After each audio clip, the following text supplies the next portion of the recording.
और इस बुदनी विधानसभा की खास बात भी है, आप सबके साथ एक गौरव का पक्ष भी जुड़ा हुआ है।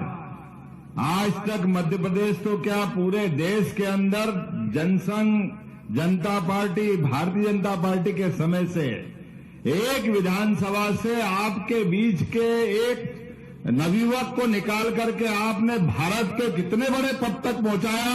जोरदार अभिनंदन करो अपने यशस्वी कृषि मंत्री और पूर्व मुख्यमंत्री श्रीमान शिवराज सिंह जी चौहान का। बहने आप भी जोरदार ताली बजा। क्या योजना है, क्या पैसे। अब कांग्रेस वाले बोले खटाखट बोलने ही बंद हो गए। पैसे आए तो ऐसे आना चाहिए, देरी नहीं लगती। आते कि नहीं आते खाते में? किस किस के खाते में आते? हाथ खड़े करो जोरदार तरीके से। जिनके खाते में जो बच्चे उनके भी आएंगे, उनके लिए भी ताली बजा दो अपने आप में। कोई बचने वाला नहीं है। पहली बार सरकार का खजाना जिस पे सबसे पहला हक होना चाहिए, गरीबों का, युवाओं का, महिलाओं का, किसानों का, ये दरवाजा खोलने वाले हमारे पूर्व मुख्यमंत्री शिवराज सिंह चौहान है, जिन्होंने कहा है कि सरकार चलेगी तो आम जनता के लिए चलेगी। विकास होगा, सड़क, पुल, नाली जो बनना सब बनेंगे, लेकिन घर से भूखे भजन न होए गोपाला, संभालो अपनी कंठी माला। ये पहली बार दरवाजा खोला है। तो आज के इस अवसर पर हमारे रमाकांत जी के लिए जोरदार ताली बजाओ जो प्रत्याशी बन रहे हैं। मैं लंबा भाषण नहीं दूंगा, मैं बहुत छोटा बोलने के लिए खड़ा हूं, लेकिन चूंकि आपके अपने नेता हैं, हमारे लिए देखो काम करने वाले कार्यकर्ता का क्या वजन होता है। अपने बुदनी में भी अपनी सीट का भी चुनाव लड़ रहे हैं, लेकिन मध्य प्रदेश में एक और जगह विजयपुर, आज सुबह से वहां कायदे से आपको 2 बजे भोपाल आना था, लेकिन जनता के प्रेम के लिए बुदनी वालों पे भरोसा है कि ये तो हमारे लोग सदैव भाजपा के साथ रहेंगे, एक एक सीट जीतना चाहिए, इसलिए वहां विजयपुर से लौट कर आ रहा है। जोरदार अभिनंदन करो हमारे नेता के लिए और उनके विश्वास के लिए। ये यहाँ बुदनी वालों से तो कई बार भाई साहब मैं भी लगता है कि काश मेरा घर भी बुदनी में होता है, और ऐसा मानता हूं मैं। तो क्या आपने जनता से प्रेम पाया और क्या यहाँ के लोग हैं, क्या भर भर के वोट देते हैं आप बताओ? कोई वोट वाले वोट है क्या? ऐसा लगता कि मशीन से फटफट के निकलेंगे, कहां जाएंगे पता ही नहीं चलेगा। और आपने भी परमात्मा की दया से जो लोगों के लिए किया है वो कोई कम नहीं किया। जोरदार मंच के लिए ताली बजा दो भैया। माफ करना, मैं नाम नहीं ले रहा हूं, थोड़े समय की कमी पड़ेगी। इस बुदनी का भी भाग्य इतना है जबरदस्त। बुदनी का तो मैं और धन्यवाद इसलिए अदा करूंगा कि मां नर्मदा के आंचल से अभिसिंचित ये पूरा क्षेत्र परमात्मा की दया से इस चराचर जगत में कई जन्मों के पुण्य के बाद मां नर्मदा का किनारा मिलता। आप सब भाग्यशाली हो, आप सबको ये किनारा मिला।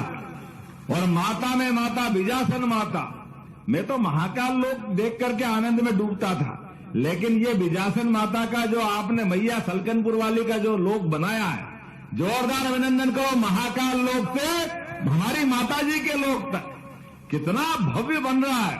और किस वर्ग के लिए काम नहीं किया, खासकर तो आदिवासी अंचल के लिए। आज आदिवासी अंचल हमारा बारेला, गोंड, कोरकू, कोई भी वर्ग, किसी भी समाज का, कितने अच्छा वो बेन अकेली या डांस करती आई थी कि बिल्कुल मजा आ रहा है उसको। जीतेगी तो भाजपा, यही तो बोल रहा है। जो 13 तारीख को हो रहा है वो आज बता रहा है, यही तो होना चाहिए। और कितना विकास किया भाई साहब ने। मैं अगर लिस्ट देख रहा था, 15 साल में आपने अपने बलबूते पर वो तो रिकॉर्ड देखा ही नहीं, लेकिन एक विधानसभा में 8 कॉलेज, ये युवाओं को बढ़ाने का इससे बड़ा क्या उदाहरण हो सकता है। 8 college, 57 higher secondary school, 54 high school, 450 के आसपास प्राथमिक स्कूल, आपका सिविल हॉस्पिटल और बड़ी बड़ी फैक्ट्रियां। अरे हमारे इंदौर उज्जैन की विधानसभा शर्मा जाए, ये विकास का काम आपके बीच में हुआ है।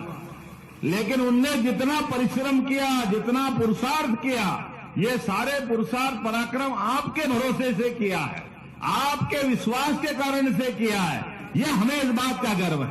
आज विकास के मामले में आप वो भारत सरकार के मंत्री हो गए, और हमारे भरोसे से यहां पर भी और वहां पर भी इस चुनाव में दोनों जगह भारतीय जनता पार्टी की प्रचंड जीत की आवश्यकता है। ये आज ऊपर से हेलीकॉप्टर से दिख रहा था, एक महासागर जैसा तालाब, ये किन्ने हाथ पकड़ा था उनका? ये कांग्रेस के लोग भी कर सकते थे, लेकिन वो वोट के भूखे थे, लगातार जीत के भूल जाते थे। मुझे इस बात का गर्व है, आपने माटी पुत्र किसान परिवार से अपना प्रत्याशी बनाया, उसने विकास की गंगा बहा दी बुधनी के अंदर।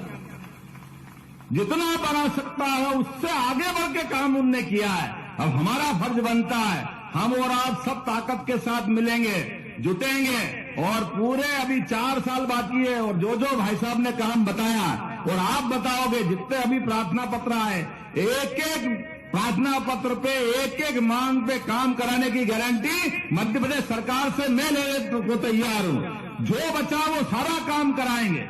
यदि आप ये वीडियो YouTube पर देख रहे हैं तो हमारे चैनल को सब्सक्राइब करें और बेल आइकन को दबाना ना भूलें। अगर आप Facebook पर ये वीडियो देख रहे हैं तो हमारे पेज को लाइक करें। आप हमारे WhatsApp चैनल बंसल न्यूज को फॉलो कर हर दिन लाइव अपडेट्स भी पा सकते हैं।